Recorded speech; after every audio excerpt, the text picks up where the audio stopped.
Hello listeners, my name is Casey, host of the Cult Vault podcast, a long-format interview-based show that focuses on cults, high-demand groups, captive organisations and more. Each week, I interview a different cult survivor who brings a story of coercion and exploitation along with their own fight for freedom. With nearly 200 survivor interviews from all over the world, you can also find deep dives into infamous cults, interviews with leading experts in the field, and understand more about how cults exist all around us, and none of us are safe.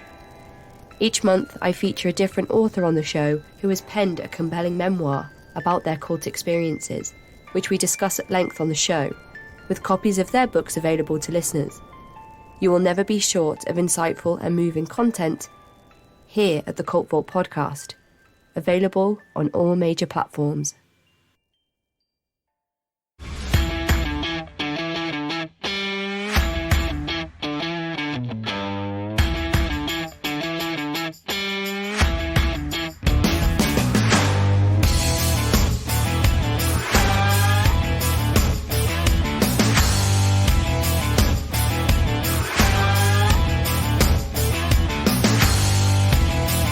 Hello everyone and welcome to I Was a Teenage Fundamentalist. My name is Troy and sitting right next to me in the virtual space is my dear friend Brian McDowell, and we together host this podcast. How are you, Brian? I'm very good. That was a really nice introduction. Like, I felt it was quite official compared to our normal introductions. Well, yeah, and do you remember at the beginning of the season I actually sang Season 4. Every time I hear that now, when I go back and listen to that episode, I'm like, oh, that's embarrassing. No, it's great. And I actually read the transcript of that episode, and the person who transcribes for us wrote it beautifully. It was almost operatic. I felt the words bounce out of the page operatically. Oh, how lovely. Is that a word, operatically? It is now. It is now, that's right. It is on our podcast. Well, Brian, why don't you introduce our guest? Let's get straight into it, because people tell me they hate it when we go on with shite. So let's jump straight into it. Yeah, look, sorry, sometimes we do go on with shite, but deal with it. Today, we've got Shane Clifton. And Shane Clifton, when I open up his web page, I connect instantly because Shane is a whiskey drinker. And I do love a very good whiskey, and I am a slight whiskey snob. So, Shane, that is definitely our connection straight off the bat. But also, I think today's conversation is going to be incredible. Like, Shane describes himself as an ex-theologian, an ethicist, and a disabled scholar. And when we say disabled scholar, Shane had a spinal injury in 2010, which left him with quadriplegia. But Shane's an academic, and he's still an academic at the University of Sydney. He is going to talk to us today about many, many different parts of his life, which he has an amazing story, and we really want to unpack it because it has so many intersections, I think, with so many of our past guests. So we'd like to welcome you, Shane Clifton, to I Was a Teenage Fundamentalist. Thank you, Brian. And Troy, it's great to be here. I've been listening to your podcast recently, loving it.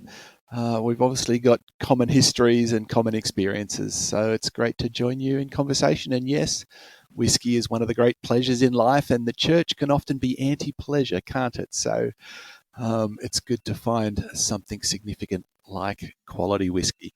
In my version of the Bible, Jesus would have turned wine into whiskey, so I'm completely comfortable with it.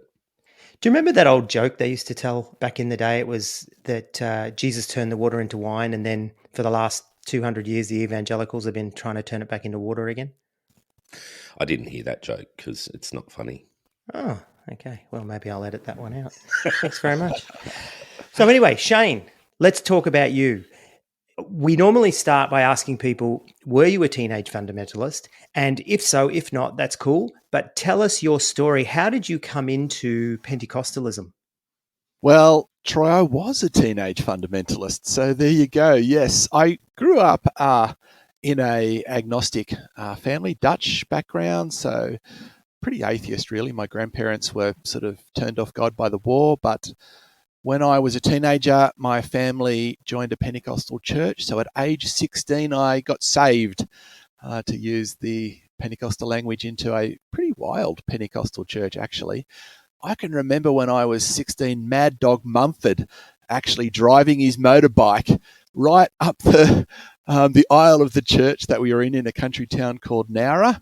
He would have been a lot younger then than he is now, like me. That was 30 or more years ago. And so it was a pretty crazy, wild Pentecostal church. And yeah, that was what I got saved into. And I met a girl, of course, and that's what kept me there. In fact, I started dating the girl who was going to become my wife. So, in fact, of course, you can't have sex when you're a teenage fundamentalist. So we were married at 19, and ours was one of those young marriages that lasted, because we're still together 33 years later. Yeah, it's interesting that you were a teenage fundamentalist, and that pretty much indicates that you could, in fact, be a teenage married fundamentalist. Or for Brian and I, it was in our 20s. That's certainly not an unusual story. So tell us more. Tell us more about who you are and what you do, and I guess even how you got to where you are today, because there's so many touch points that I think we're going to be really interested to dive into. Grew up in the South Coast, was a surfer, surfing bum, and moved to Sydney to work for a evil accounting firm, Pricewaterhouse. My wife and I got married at 19, as I said, and I felt the call of God to go to Bible college when I was about 25. So I left Pricewaterhouse and went to Bible college, and I did. I was one of those relatively smart people, did well at college, kept studying, and so I ended up doing a PhD with the Australian Catholic University. I was employed as a lecturer at a Pentecostal college in Sydney. In 2010, I had a spinal cord injury, as you mentioned, and so had to sort of think about how disability also impacted upon my faith. And then I went through a crisis where I was really kicked out of Pentecostalism in 2018. In essence, I was pro-gay, and so that became an issue. And since then, I was working with the University of Sydney in disability theology, in disability ethics. And right now, I actually work with the Royal Commission into violence, abuse, neglect, and exploitation of people with disability. I should say, for your American listeners, the Royal Commission, that's a bit weird. We are a colonial country in Australia. We are headed by the King of England, which is an absurd thing. So when they do national investigations into major issues in Australia, they call it a Royal Commission. And so we're looking at violence and neglect of people with disability. So that's a broad brushstroke overview of my life. I've got 3 children now grown up. My oldest is transitioning right now, a transgender woman. And so obviously that has certain resonances with the things you're investigating and considering in fundamentalist Christianity. So there you go, a really broad overview of my weird life. It's a huge life, and it's where do we start? Which bits do we dive into? Because all of those are just incredibly meaty. But you were saying you're an academic, so it's sort of winding back a little bit. Yeah. Obviously, you're very passionate about Christianity. You wanted to teach others and bring others into a space where they were able to critically think about this. Although Pentecostalism, I think, and critical thinking are in opposition, but happy to dive into that and debate that a bit. But what happened there? How did you get into academia in a Christian sense? As I said, I felt that call of God. I think one of the things about conservative Christianity is that it's pretty common for people to feel like the only way to truly live the Christian life is to serve God in some full-time capacity, whether that's, as a minister or a teacher or a missionary or something like that. So I felt that sort of call, and for me that meant going to Bible college.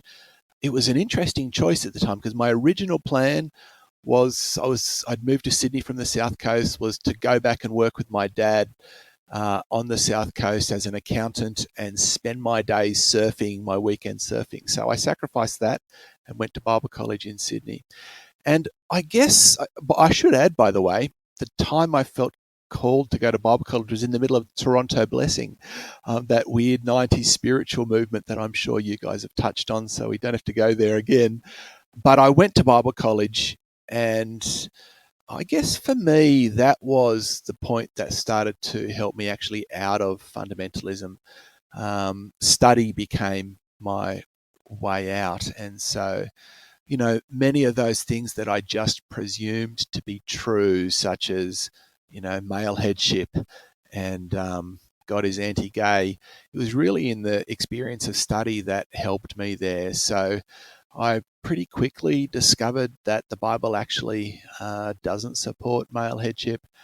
I studied, first of all, at a Pentecostal college, but then I did ecumenical studies. So I went to a uniting college and did a PhD through the Australian Catholic University. And that really expanded my horizons and gave me a deeper sort of insight into the breadth and diversity of Christian theology. I think the problem with fundamentalism is it tends to have this idea that there's one fixed truth, and of course that's the truth that the fundamentalist is telling you. So studying really opened my horizons, and I got employed at a theological college and got to teach young people and be involved in expanding horizons. And it was a great profession. Being a theology and ethics teacher was a great joy because I got to talk to young, passionate people about life and God and its meanings, and I got to expand people's horizons. I was able, for example, to spend a lot of years teaching young people at Hillsong. Interestingly enough, Hillsong ran a degree program, so I didn't work for Hillsong per se, but they ran a degree program, and I was brought in as a teacher in their master and postgrad degree. And for all of the problems of Hillsong that we're seeing now that were then there, they were full of young, passionate, amazing people who were bright and sharp and wanted to explore life and what it means to be human. And so I really enjoyed the profession. Shane, can I take you back a little bit? Because there's so much there genuinely that I want to jump in and unpack. But I want you to take me back to when you felt the call of God to go to Bible college. You say it was during the Toronto Blessing, and that is something that Brian and I love because we took two different, very, very different viewpoints to it. At the time, I embraced it and Brian totally rejected it. But did you have an oh my God, wow sense of I must go to Bible college in the midst of this, or it just happened to be around that time? Oh gosh, that's so hard to look back and interpret what was motivating you when you're in the middle of these environments, isn't it? I felt at the time that I had a wow, God, take me away. But look, I was a cerebral Pentecostal. And so in the midst of this absurd experiences where people are falling around about me, laughing their head off, I was the one guy who stood up the whole time. It did mean that I got more prayer than anyone else. When you were the person not falling over, my gosh, they kept coming back to you and trying to push you, and I was refusing to be pushed. And so I half wonder, in retrospect, was my call a clear sort of call of the Spirit to go to Bible college? Was it socialized pressure because I was the one not falling down? Who knows? It's hard to know this far down the track what was motivating me. So I do know I didn't embrace it wholly. I was suspicious even in the midst of it. And Bible college actually gave me a way of sort of critically standing on the outside of it. Bible college was interesting, by the way, because this college had academics who were suspicious, but also some pastoral ministers, some Pentecostal ministers there who were right into it. So we were in the middle of Bible college and they'd have these crazy Toronto Blessing, laughing, shouting meetings with a sort of a split down the middle where some academics were sitting there shaking their heads and some pastors are trying to urge us right into it. So it was the strangest time, wasn't it, for Pentecostal Christianity? And I guess that's something I want to tap into a little bit, Shane. I was actually at Bible college in the middle of Toronto, and I had a lecturer who was very similar to you. He was very cerebral. He was critical around this stuff. Yet, we saw a bit of a change in him. And he, even though he was critical of it, he did throw himself into it. And I always wondered at the time, because as Troy said, I pushed away from it. That was one of the critical moments in Yeah, my... Brian had no faith. I had zero faith. That was one of the critical moments of my deconversion and deconstruction, where I went, I'm calling bullshit on this. And I always wondered with the academics, like, what was happening there? So it sounds like you were really in the middle of that, of going, because Pentecostalism, it's famous for let go and let God, and just believe it, just accept it. What's happening in the midst of that for you, but also your colleagues, your academic colleagues? Yeah, look, I think because we're in an environment and we want the Spirit to move, we are trying to open our hearts and our minds to this experience. But to be honest with you, it ended up just really annoying me, and I thought it was pretty abhorrent and disgusting. And I feel like the preachers who were pushing it, your Rodney Howard-Browns, their version of Christianity was just really bad. Their reading of the scriptures was terrible. Their actions were absurd. And so for me, I pushed away from it, and many of my academic colleagues pushed away from it. But in my case, not out of faith, but toward deeper versions of faith. So it led me to studying the scriptures more, and led me into theology. And so I guess I found my out in a different way to you there. Yeah, and got to read the Christian tradition and see that actually there is a lot more depth and riches to this Christian tradition than was evident in my Pentecostal background. Do you blame the Pentecostals, though, the Pentecostals of the 90s, embracing Toronto? Because when you look at the stories, or you read the stories of Azusa Street, it's very similar. It seems to me that the movement was birthed this way. And so there must have been an affinity, there must have been a resonance for them to say, well, this is what we were told the glory looks like. Yeah, I think it is very Pentecostal. You note, by the way, guys, where right now there's another revival at Aberdeen University. Have you noticed that? So there is this constant sort of impetus to go back to that early Pentecostalism.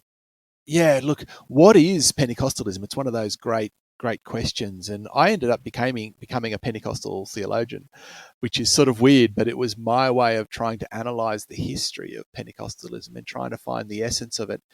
And so for me, Pentecostalism, part of its beauty is that it embraces this strange, open spirituality, and it tends to draw people on the margins.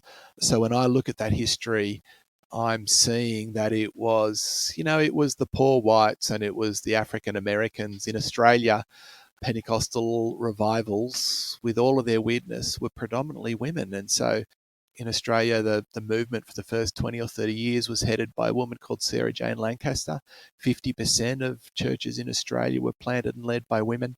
So this sort of radical, crazy spirituality that's not driven by doctrine and fixed theology, I think is part of its strength and part of its weakness, because it can also be strange and weird. Yeah, I've heard some writers talk about that the essence of Pentecostalism being this really grassroots, organic sort of expression was lost when they started to pursue credibility and engaged more with sort of broader evangelicalism, and were influenced by conservative evangelicalism, which tends to be sort of very biblicist. So I hear you, and I hear exactly what you're saying. On that note, though, tell us about what it was like for you as an academic with the movement. You were in the Assemblies of God in Australia. Was there a tension that with the leadership where you were saying, oh, here's what our theology says, or here's what my study says, and yet the movement is pushing things that are indicative of the movement? Yeah, look, absolutely. It's hard to be a Pentecostal academic. There's no doubt about that. To some degree, we got our community of scholars by Pentecostal academics around the world, and there is some really open-minded, fantastic Pentecostal scholars around the world. But it was hard to be to be an academic in a movement that did not value that and didn't value critical thinking. And over time, for me, that became very difficult. Now, in part, that's because my study led me to think very differently to what the movement started to think. And so you sort of sit in this really difficult space where, as I said, I became very feminist. So I was a strong pusher of feminist. One of the great joys I had was taking conservative classes, first year classes, and spending a year really advocating that the Bible, but also Pentecostalism, is a feminist form of spirituality. And I should say that was never really a major conflict with the movement. I think when you compare Pentecostalism to Catholicism or Sydney Anglicanism or many of the sort of evangelical movements today, I would say one of its great strengths is that it can be, not always, but it can be very pro women, and it's conservative. Even I've got the shakes here, guys. My spinal cord injury is causing some wobbles, but hopefully that's not affecting the sound. Just give me a second. It's making it difficult to talk. Sorry, spinal cord injury affects my body. You're right, mate. It's totally fine. You take your time. So it was one of the great joys, and that was less of a problem. But in about 2004 and 5, I also became pro-gay, and actually through encounter with one of your former guests, Anthony Van Brown. So Anthony and I have been friends since 2004. I read his book, A Life of Unlearning, and went and met Anthony, and for my ethics class actually recorded an interview of Anthony and another guy called Ron Brockman, who was a conservative. And it was a really interesting time for me because I found the conservative argument so unconvincing, and Anthony's argument, and it really forced me to reevaluate my attitude to sexuality. So I was increasingly a radical feminist, pro-gay, although I had to be careful, but also just critical of the movement. My PhD was in ecclesiology, big word, study of the church, theology of the church. We had some challenges with that from the very beginning. That actually affected us personally. So in 2008, the little Pentecostal church that we were going to got taken over by a mega church. And, the sort of the capitalist expansion of Pentecostal Christianity, the local mega church took us over. We weren't very happy about it. The weekend they took it over, I decided, look, I can't stomach this, and decided not to go to church. But my wife went to church.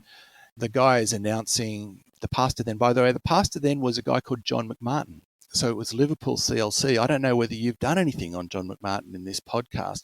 No, although he was a witness at the Brian Houston trial at the same time as being a defendant in his own trial. That's correct. And my understanding is that he's been found guilty. Sexual assault. That's my understanding. We need to do a podcast. You guys need to do a podcast on that later. But anyway, so that John McMartin was the head of the mega church that took over my wife's church or our church. And in the middle of the service, he's talking about how the Holy Spirit has led him to become the pastor of this church. Of course, he appointed his son, as they do. Nepotism, you've done that there. And my wife stood up in the middle of the service, and this doesn't happen, and just said, it's not the Holy Spirit. It's you doing this because you're interested in power. And honestly, the shit hit the fan, because I was working at the national. I was working at a major theological college. I'm not wanting to actually name that college, by the way. It's because I really value the college. I value the staff. I worked there for a good while of people. I think they're great people. And my critique is more with the movement than with the college. So I sort of want to keep it out of the story if I can.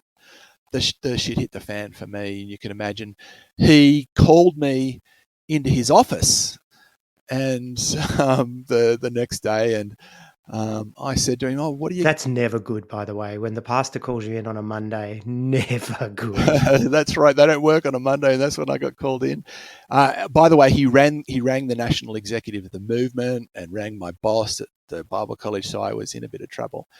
Called me in, and I said to him, "What are you talking to me for? I wasn't even in the church. It was my wife." And his response was, well, you're the head of the home, and there's no way I would have allowed my wife to do something like that. I said, well, that's not the way I run my marriage. Ours is a partnership, and my wife is responsible for her own actions, and I won't tell her what to do. And John McMartin was a member of the national executive there, the president of the state movement. That sort of followed me because, of course, he was unhappy with me for many years after that. So, yeah, that it became increasingly tense for me in the movement, really from before then, but from that day on especially. Yeah, well, fair enough, Shane. You needed to bring your wife into submission, brother, and That's obviously you weren't the head of the house. I bought her flowers instead, which I'm sure wouldn't have satisfied him. But there you go. Yeah, you said well done, darling. Yeah, good job. Hi, I'm Sadie Carpenter, co-host of the Leaving Eden podcast, and I was raised in a cult. I signed purity pledges. I cried at the altar. I went out door-to-door soul winning, and I didn't own a pair of jeans until I was 20 years old. I saw it all and did it all as I grew up, completely immersed, pun fully intended, in the independent fundamental Baptist movement. With my co-host Gabrielle Hacohen, I unpack all of this, from the hilarious to the traumatic, back to the hilarious, on the Leaving Eden podcast. New episodes release every Monday on all podcast streaming platforms. We recommend new listeners start by checking out episode 57, in which we discuss the BITE model and give an overview of my personal story. Hey guys, we'd love to hear from our audience, so if you'd like to connect with I Was a Teenage Fundamentalist, then visit our website, iwasateenagefundamentalist.com, or find our Linktree URL in the show notes. We also have a thriving community of listeners on Facebook who offer peer support and a shitload of funny memes and things of interest to former teenage fundies just like you. You can find us on Facebook or see the links in our show notes. You can also follow us on Instagram and Twitter. So this is happening for you. This is 2008, somewhere around there. You're within the throes of academia. You're really in the midst of that movement. You were talking about that external pressure you were getting from John McMartin and the executive. What's happening in academia for you within that space that you would obviously assume is a safe space for you? Is that becoming less safe? I mean, it's really interesting. Not really. I felt as an academic, there wasn't, for example, many Pentecostal theologians around at the time. So that gave me a stature. The Pentecostal Academy around the world was a supportive space. I got to write about Pentecostal history, and I tried to sort of make the case that Pentecostalism is about empowering people on the margins. It's not a fundamentalist movement. I wrote a bit about Pentecostal hermeneutics and tried to say, this Pentecostalism is about reading the scripture in liberative ways. There's no one true reading of the scripture for Pentecostals. You look at the way Pentecostals read the scripture, they're diverse and different. Sometimes weird, but weird is okay in my books. So I really felt like I hoped that I had a role of being able to expand the minds of students, of being to sort of, maybe present an alternative vision of what Pentecostal theology and Pentecostal Bible reading could do. And I enjoyed doing that. It's really interesting because all these years down the track, I get ex-students stopping me in the street. In fact, it happened last week again, and telling me how much difference I made to their experience of faith. I've had people who were students and who were gay and struggling with it at the time saying, I helped them accept themselves. And I had women say to me, you opened my horizons to that I didn't just have to be stuck in this role of mother and supporter, but could, exercise leadership and authority in my own right. So in some sense, it was I feel privileged being able to have done that work. And during the 2000s felt pretty safe. It wasn't really until the church started to harden its views on, it was always conservative on LGBT issues, but they weren't at the forefront of what the movement was talking about. And then in the mid-2000s, when the same-sex marriage debate came up, my position became increasingly untenable. And we can talk about that later. But of course, prior to that, I then had a spinal cord injury, which changed things again for me. So, Yeah, well, that was what I wanted to ask you about next. And to use one of my corporate wank words, let's pivot and let's talk about your injury, because that must have been a massive signpost in this journey for you. That must have been a massive turning point, and the impact of that on you and your thinking must be profound. So take us into that. yeah, look, a spinal cord injury it just changes your whole life. I spent in 2010, I was with my then teenage children. They were at a church youth facility in Nowra. The local youth group had set up a jump with a foam pit. So, you know, those foam pits they have in gymnasiums, which are meant to keep you safe, but it was badly built. It's why occupational health and safety matters. So my children were jumping, and I was one of those parents who parented by play. So I jumped on the push bike, took the jump, landed upside down, and knew instantly I was in serious trouble. I had broken my neck. I was flown by helicopter from the South Coast up to Prince of Wales Hospital in Sydney. Spent the next 7 months in hospital trying to adjust my life. And, you know, when you're in hospital, hospitals suck. Try spending 7 months there. You just can't wait to get out of there. And you're working, I think you half imagine that when you get home, life will go back to normal. But of course, it's when you get home that you're suddenly confronted with the losses that you've had. And it has an impact on marriage. You know, how do you be a husband when your capacity to sort of give and take in a massive in that marriage feels less? You always feel like you're receiving rather than giving. It impacts upon sexuality. It impacted upon my relationship with my kids. As I said, I was a guy who parented by play. And so how can I parent now? And of course, it impacted upon my faith. It's really interesting that for a few years afterwards, when people would say to me, has the spinal cord injury impacted your faith? I'd say, no, I've done a PhD, and so I'd spent all this time thinking about faith. But actually, the longer it went on, the more I realized that this experience had started to change my faith as well. I did spend the first few years asking that standard question, why God? Why do bad things happen to good people? Not that I was good, but you know the basic idea, the problem of pain. I wrote theological articles about it that I had published in academic journals that I look back on now and think, yeah, but there wasn't really an answer there. It also sort of hardened my position in terms of my willingness to play the church game. You know, if you're going to survive as a theologian in a movement, you're sort of always having to be careful about what you will and won't say or what you will and won't think. And so although I was a feminist and pro-gay, I had to be careful so that I didn't damage the college that I was a part of or make too many ripples in what I said publicly. Or even lose your job, right? I mean, that was always a danger too. Yeah, your job was always at risk. So I could push students carefully, but I had to be very careful what I said publicly.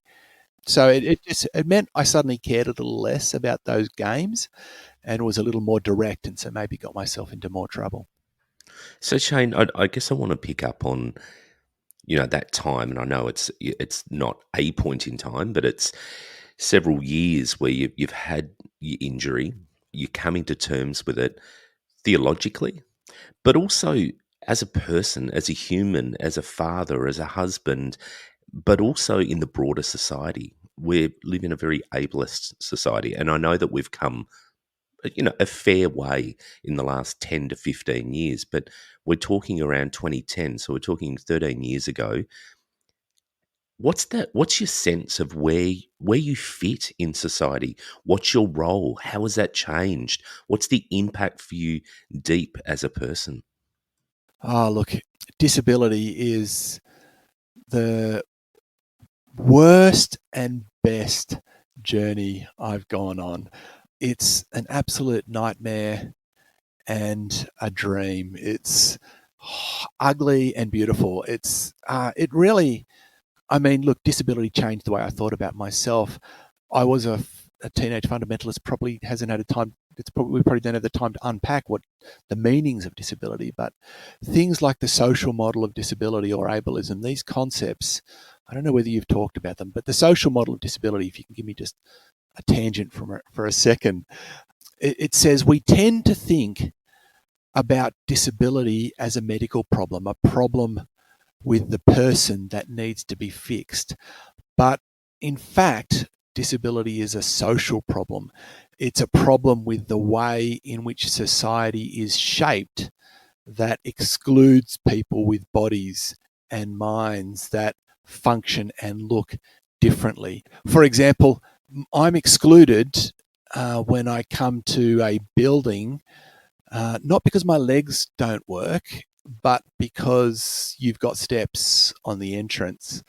And my problem with my spinal cord injury is, I'm not trapped in my wheelchair. I'm not wheelchair bound, as people say, but I'm wheelchair free because my wheelchair enables me to get around the place. But it's the barriers you put in shops when you have steps there, or you clog the aisles up so I can't get in and around. And this changes the way you think about yourself, about disability, and actually the way in which you think about the world, because then you start to expand your horizons beyond disability, and you realize that actually so much of our society is shaped to exclude people on the margins. And that's why I think disability theology, it's about reclaiming pride in this thing that we're supposed to be shameful about. And so, ableism is, ableism, like racism is the idea that people with disability are less than, different, incapable, a burden. And we turn that on its head and we say, no, to be a disabled person is to exercise pride in the fact that we're navigating this world that doesn't want us. And actually, we're extremely capable. And so disability pride aligns itself with other marginalised groups. So I don't think you can do disability inclusion without doing queer inclusion, because again, this is another group of people who are on the margins of society and on the margins of the church, and who have had to say, no, I'm not ashamed of being queer, of being gay, of being transgender, but I'm proud of who I am. And together, this collective pride enables us to stand together and change society, change the church, change the way people think. And so I guess, that's why my sort of position on inclusion, and whether that's disabled inclusion or female inclusion in the church or queer inclusion in the church, goes together. And I do start to become much more critical of Christianity, not just Pentecostal Christianity, but mainstream Christianity, Catholic Christianity, and Christian teaching as a whole, which often has sort of shame, marginalizing shame right at the center of so much of really just orthodox Christian teaching and ethics. So disability thinking really changed the way I thought about myself, brought me into contact with really amazing groups of people. I have so many, I've got friends who are blind and deaf and have intellectual disability and cerebral palsy, and it's an amazing, rich, diverse community. So I'm really stoked to have experienced it, even though quadriplegia is hard to live with. Even now, as I'm doing this podcast, I'm stuck in bed with a pressure sore, and I've been here for the last few days, and it's killing me. I wish I didn't have a spinal cord injury, and yet I'm so glad that I do. What do you do with that? You're experiencing this change and this broadening because of your disability. But how did that fit the context of the church at the time? What walls did you hit? What surprises, what were the positives as well? Were there things and people that surprised you that were just wonderful? And so tell us the good and the bad, I guess, is what I'm trying to ask. Church was fantastic during my spinal cord injury.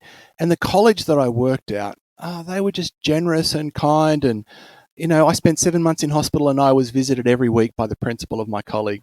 My PhD supervisor also visited me. We had deep conversations about God and faith. And I was fortunate that I could go back to work.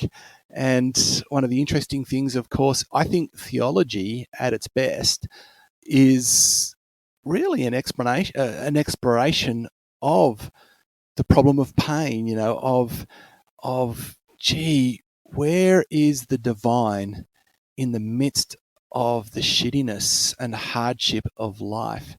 And so, interestingly, I think I'm one of the few professions where spinal cord injury was an asset to my job, because I'd experienced a sort of a hardship that, I was a well-educated, white, 39-year-old privileged male, highly educated and independent male, and then suddenly I had to deal with, dependency, difficulty. I had people, and I still do, I've got people, I can't go to the shower. I need people getting me out of bed and dressing me and showering me and all the sort of everyday things that are really, in a sense, humiliating, that as independent men we're not used to.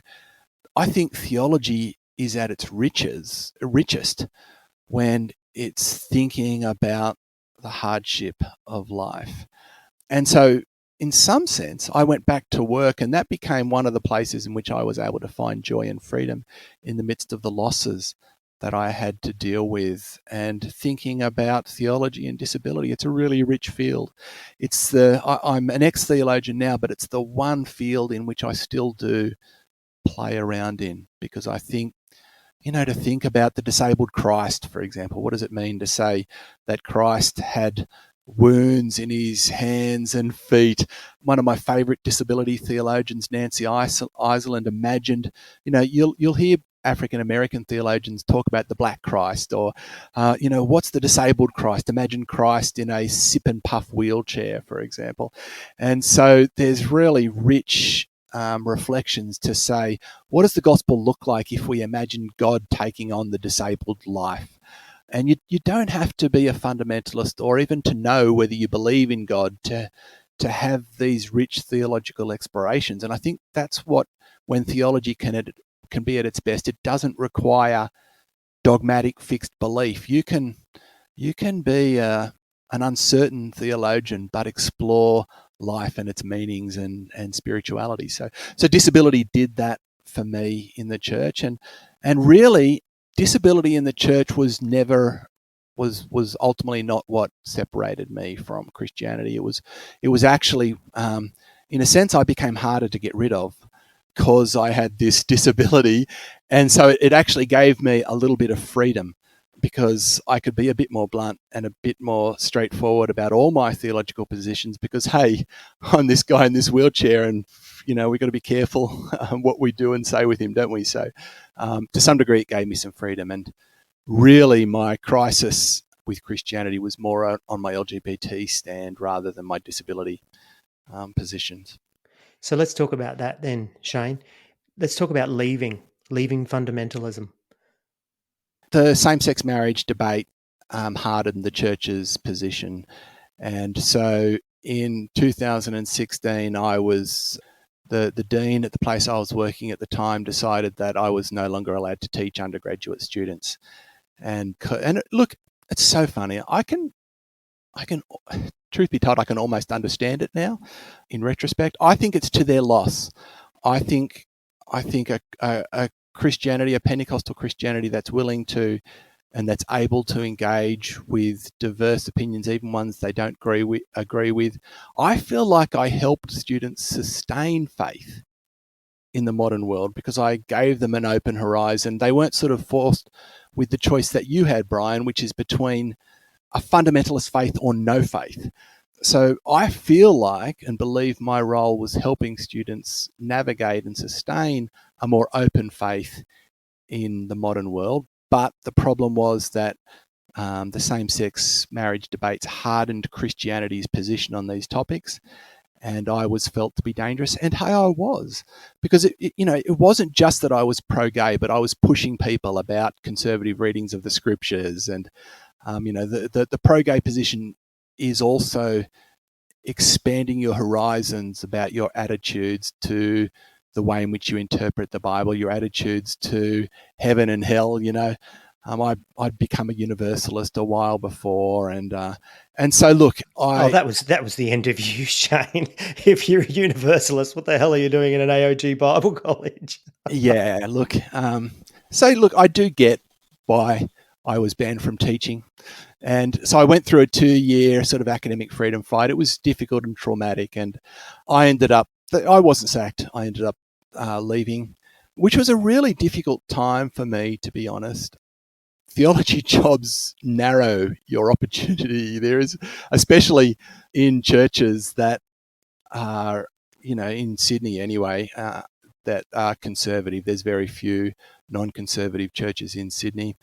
And, I'd spent 2 decades as a theologian. What job do I get? I went 9 months without a job. Fortunately, disability became my avenue back into the academy, and so the University of Sydney and then the Royal Commission. I ended up getting work, but it was a time of sort of existential crisis for me, quite a bit of trauma and quite a bit of anger, to be frank, at the church that I struggled with. At the time, I also, when I went to Sydney University, I was supervising the PhD of a guy called Joel Hollier, who was interviewing evangelical Pentecostals who had come out in Pentecostal Christianity. So he'd studied, 25 or 30, the experience of all of these young people who'd come out and experienced all sort of trauma and psychological distress in that process.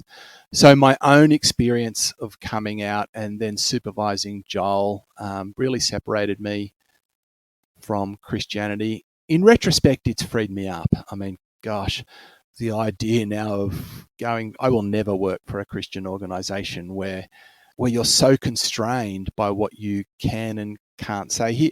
The irony, isn't it? Here is Christianity is supposed to be about the pursuit of, beauty, truth, and goodness, and yet they define truth in such narrow ways that they force you in very ugly, powerful ways. They end up with unethical positions. They don't allow you to investigate truth. And so I feel really free being out from the constraints of Christian dogmatism and won't go back. And one thing I want to pick up on, because I'm sort of, it's bouncing around my head. You're still a Pentecostal academic, but you've become a Universalist. Was there a bit of cognitive dissonance there for you to be able to maintain that life? Because Pentecostalism, as we know, has one of the narrowest views of who's in and who's out, ultimately, of the afterlife. How does that work, being a Universalist Pentecostal academic? Look, I guess I don't completely agree with you. I think Pentecostalism is an extremely diverse movement and a spiritual movement. So I actually think one of the great possibilities for Pentecostalism is doctrinal change. When you think about early Pentecostalism, they do things that none of the rest of the church allow them to do. And so I feel, or I hoped, that Pentecostal openness to the new move of the Spirit allowed doctrinal change, and it had done it. It had allowed them to accept women. There is some pretty good, I know a Pentecostal queer church in Sydney, Crave Church, for example. So I guess that was my hope. And so I was always arguing that Pentecostalism was about spirituality, not fixed doctrinal positions. Of course, I was utterly naive in that. And probably outside, having spent now quite a long time outside, I can see that naivety, but that was what I was telling myself at the time. We all tell ourselves things to get ourselves through, Shane, and that's okay. I'm not being critical. I was being curious, I guess, around it. So I guess we want to pick up, because we want to make sure that we spend some time focusing on this. You talked before about your daughter transitioning. You talked about your acceptance, embracing, and advocacy for the LGBT community. How did that play out? I mean, you were saying ultimately that's the thing that had you booted. Yep. What happened there? Talk us through some of that stuff. Yeah, well, look, I mean, I guess the first point to ask which I asked myself, is why did I stay in for so long when my positions were like that? I had some really great friends who I would talk to outside of Christianity. So Anthony Van Brown, who I mentioned, a guy called Carl Hand, and I would ring them up regularly and I'd say, oh gosh, am I betraying LGBTQI people by staying here? And we'd talk it through and we realized, well, no, because there's so many quality young people who need to have their minds opened to different possibilities. And so we'd navigate staying in there. And they were always very kind to me. They said, we don't require you to leave to stand up for LGBT people. But I don't know. I still wonder, looking back, was I compromising for the sake of my job? I can't speak to that. The only thing I can say is I have lots of people who come to me now thankful for my teaching, and I don't get that anymore because I don't have any more input into those students. So that's my self-justification. The crisis that I had, which again wasn't to do with the college, it was to do with the movement. It was the movement pushing me out, not the college. The first thing I did was joined a gay Mardi Gras march because I was invited to speak at a conference of gay Christians, and oh my God, it was seriously one of the best experiences of my life. This is the space that Christianity tells you is the evilest in the world. This is the space that God hates, that we should be protesting because, there's so much debauchery and horror. And here I was in the marshalling area before, surrounded by trans women and gay, lesbian people, by Furbies. I mean, this is a strange community, by people, and yet they see my Christian shirt on and they come up and they'd give us cuddles, they'd welcome you. It was the most welcoming space, inclusive, diverse space I've ever been in. Weirdly, I feel like the gay Mardi Gras was what Christianity should be. And so one of my first sort of experiences outside was with the gay Mardi Gras, and I just loved it. But what's really interesting about my career prior to that as an ally to, say, feminist women and to LGBTQI people was that I was straight and had no real direct connection to either of those communities. And then quite a bit later, so maybe 2 or 3 years ago now, my then oldest child came and said to me, to Ellie and I, hey, I've been struggling with, I've been transgender my whole life and I'm transitioning, which was sort of a shock and sort of not, because when she then did that, what became apparent was that actually the signs were there the whole time. And what was actually quite difficult was that we'd responded to them in some traumatic ways that had caused trauma. So when I'd first had my injury, for example, her name then was Jeremy. We used to call him Jem for short, which is interesting because when she transitioned, Jem worked as a feminine name and so still now calls herself Jem or Gemma. She came to us and said, well, do you remember I was in hospital and we found female underwear in her drawer, and she'd spent her entire Christmas money on buying all of this female underwear, and we'd found it. And even though I was already pro-gay at that time, I just, this was 10 years ago now, we didn't know enough, or we didn't know much about the transgender experience. And so at the time, we just assumed that this was some sort of sexual fetish that was unhealthy. And so we took the underwear off her and said, look, we don't think this is a good habit. And to some degree, that reinforced the shame that was already in her mind about her desire her feeling that she wanted to be a woman. So it was really interesting then 10 years or, whatever, I don't know how long it was later, that she came to us and sat us down and said, this is what's happened. And it was just in some ways beautiful. We were able to be completely accepting. And we actually, interestingly, have podcasted some of this journey. I think you might have seen the podcast. We are nowhere near as organised and diligent and have the audience you do. It's an ad hoc podcast that we just do together. I think it's called the Change Podcast. You can probably find it online, where we've sort of documented her transition together. And over Christmas, just before Christmas, we haven't yet done this podcast. She actually had surgery, so gender realignment surgery, and is sort of right now sort of dealing with the recovery of that. So it's been a really fascinating journey, and it's, I don't know, do you call that providence? I don't know that I believe in providence, but after being an ally, and actually before, even losing my job on and my career, not just my job, on an LGBT issue, my daughter ends up being transgender. So yeah, life takes you in strange, circuitous, and sometimes beautiful trajectories, doesn't it? Shane, do your kids have a faith? No.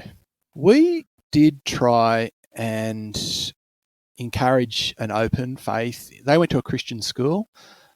We would try and say, hey, Christianity doesn't have to be X, but, their Christian school was anti-evolution, anti-gay, and pretty fundamentalist. Even though legally Christian schools aren't allowed to be that, they sort of are under the surface. And so they rejected the form of Christianity that was around them. And so we were sort of unable to sustain that more open faith. And I do find often a rejection of conservatism does lead to a rejection of Christianity, as you guys know. I love my kids, and you raise your kids. You don't raise your kids to be Christian. You raise your kids to be moral agents who can take responsibility of their own life, and sometimes in directions that you might not have chosen yourself. And what's really great as a parent of young people is that they reach a certain age where they push your ethics and your horizons. And that's been the case with my kids.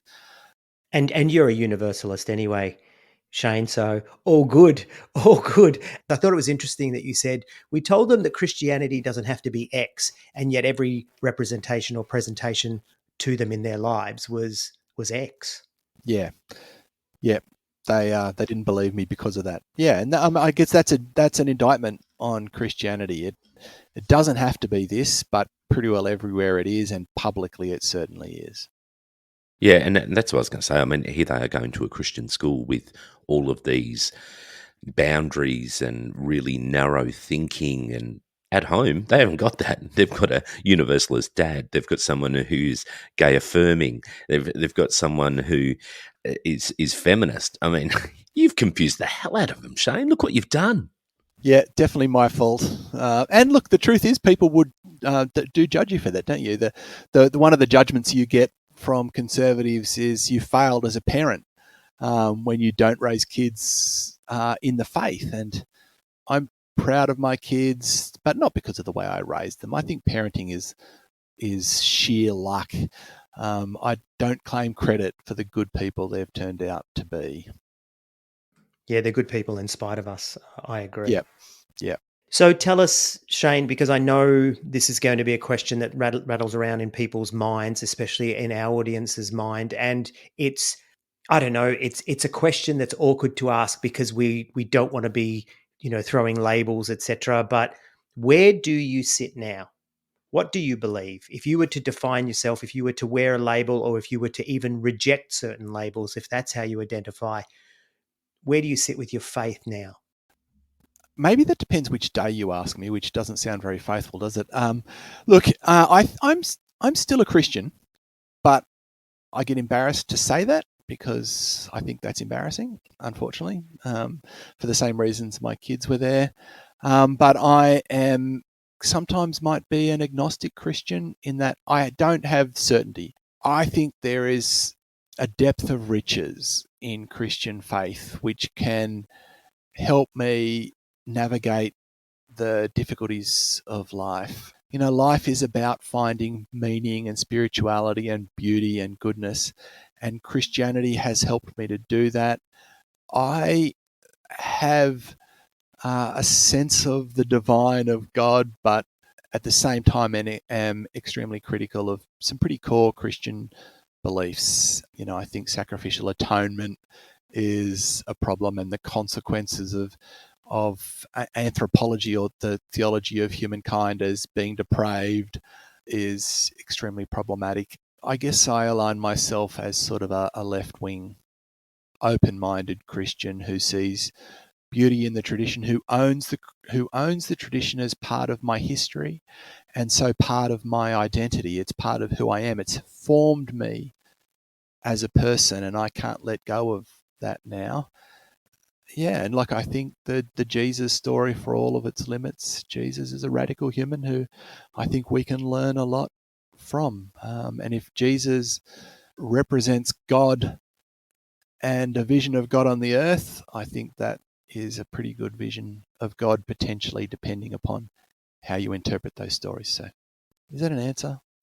No, that's a good answer, Shane. And you know what? If the answer changes next week, you're there with most of us who've flip-flop about on this one, and that's totally okay. I do want to also just celebrate the fact that you're able to bring your academic background, but also your experience as someone with quadriplegia into the Royal Commission, into violence, abuse, neglect, and exploitation against people with a disability. It's an incredibly important thing. This is a field that I've also worked in professionally as a social worker as well. So I always really love when people can bring their experience into this and shape and change broader society through it. You're working with the research team there. What's that look like, and where do you see the Royal Commission heading? What's going to be the impact for people living with a disability? Oh gosh, that is a hard question. I'm actually in the policy branch at the moment, and to some degree, I have to be slightly careful what I say because I'm not a commissioner and I work inside the Royal Commission. But I think I can say that Australia and globally, most human societies have pretty overwhelmingly negative attitudes to people with disability. And by negative attitudes, I don't mean that people, hate people with disability, but they're negative. It's more the implicit assumptions rather than explicit hate. Or there is some of that. The Royal Commission has unearthed some pretty horrible things that short-statured people have to deal with, for example, when they go down the street, or, assumptions about people with intellectual disability. So there is some really blatant negative attitudes, but it's more those implicit understandings that assume that people with disability are incapable, a burden, and need to be segregated and sequestered away from society in institutions where they're under the control of others.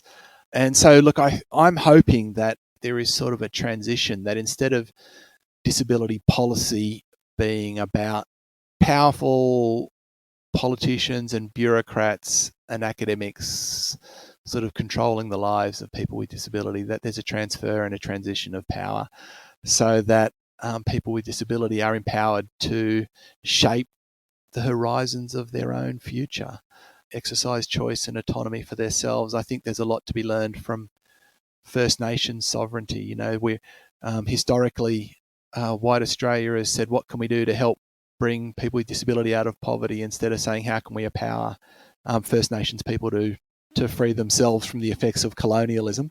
And I think that same sort of transition in in disability policy is necessary. So help people with disability be empowered to choose for themselves their own future. Hey, that would be a good way of thinking about what faith should be about. Instead of fundamentalist, powerful pastors telling people how to live, why not have a faith that empowers people to decide for themselves what God and life is about? So there you go. Well, that's radical. We'll have to crucify him, Brian. That's some pretty radical thinking there. and in that model, there is no room for global senior pastors. So I don't see that being a model that can be picked up. I mean, how do you dominate the world with that sort of model, Shane? God, this is why you're a universalist. Indeed. One of the questions that Brian likes to ask, and forgive me, Brian, but I'm going to ask it on your behalf. Shane, what's the good? Your time as a fundamentalist, experiencing the fundamentalist church, being a part of it, obviously ultimately being ejected, even though you ultimately did choose to walk away. What are the good things that you look back on and say, this is valuable? Yeah, look, I mean, life is ultimately about the meaning you find in it and the people that you meet. And so, look, I'm 52 years old, turning 53 this year. I've had a life of rich exploration of meaning and spirituality and encountering great people around the world. And, Pentecostal Christianity was a big part of that. Disability is another part of that. So you find that in different places, meaning and relationships. And there is great people in Pentecostalism. For all the power-hungry capitalist church pastors that are out there, there's another 99 good person looking for God, trying to be kind to their neighbour. And I've encountered a lot of those people. That is a good spin on it, Shane, and it's great that you can maintain that. I always try and pull the good out of it, even though some of the things that have happened to us have been absolutely shit soup. There's always the good in it that you can pull out. Shit soup? That doesn't sound very appetizing, Brian. That's right. That's because it's not. It's do you have that with a shit sandwich? I do have it with a shit sandwich and shit on a stick. Remember, this is very much an Australian thing for our international listeners. Yeah, it was everything goes with shit in Australia. It does, and if you had sarcastic parents like mine, you would go, "What's for dinner tonight?" Shit on a stick, and they would just really try and piss you off, and they did a great job of it. Well, Vegemite on toast is shit on a shingle, right? Oh, I love it. Can I comment on that? Because life is a shit soup. And actually, it's in the shit that you find its deepest meaning. And, we spend all of our lives trying to avoid the shit, and so we could. Who would go through these things? But it's actually in the midst of the shit that you discover that people are kind and generous and that you pursue new opportunities and new meaning. If we could, we look forward, we say, how can I avoid all the pain and all the hardship and all the death and all the loss? But weirdly, that's when life is also at its richest. That's the ambiguity. So the shit in life is also the good in life. It is. Completely agree, Shane. It is right. Now, Shane, how do we connect people in with you? You've got your website, shaneclifton.com.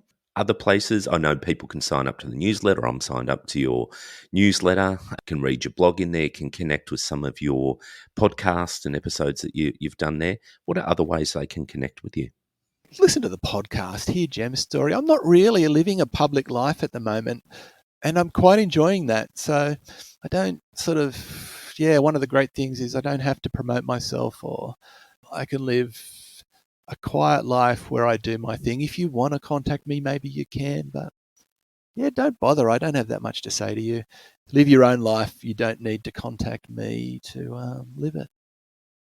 That's a fair call. Yeah, and you can come right here too and hear a synopsis of your life and connect that way as well. That's right. So how do we contact with Shane?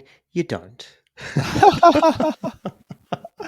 That was like Josie McSkimming. Remember Josie McSkimming said, people want to write to me or call me and talk. I don't, she said. So yeah, for sure, man. It's your life. But there is a website, and we will make sure that we put that into our show notes. I want to thank you so much for being a part of this, Shane. I don't know if you were in any way apprehensive that you thought we were going to, make you delve deeper into the shit soup of what was your Pentecostal experience. I hope we've been gentle enough, and that you see that I Was a Teenage Fundamentalist podcast is, whilst we love to tear down, we also like to build up. And so thank you for coming along and telling your story. I think it's been really valuable. My great pleasure. Thank you both for having me. Thanks, Shane.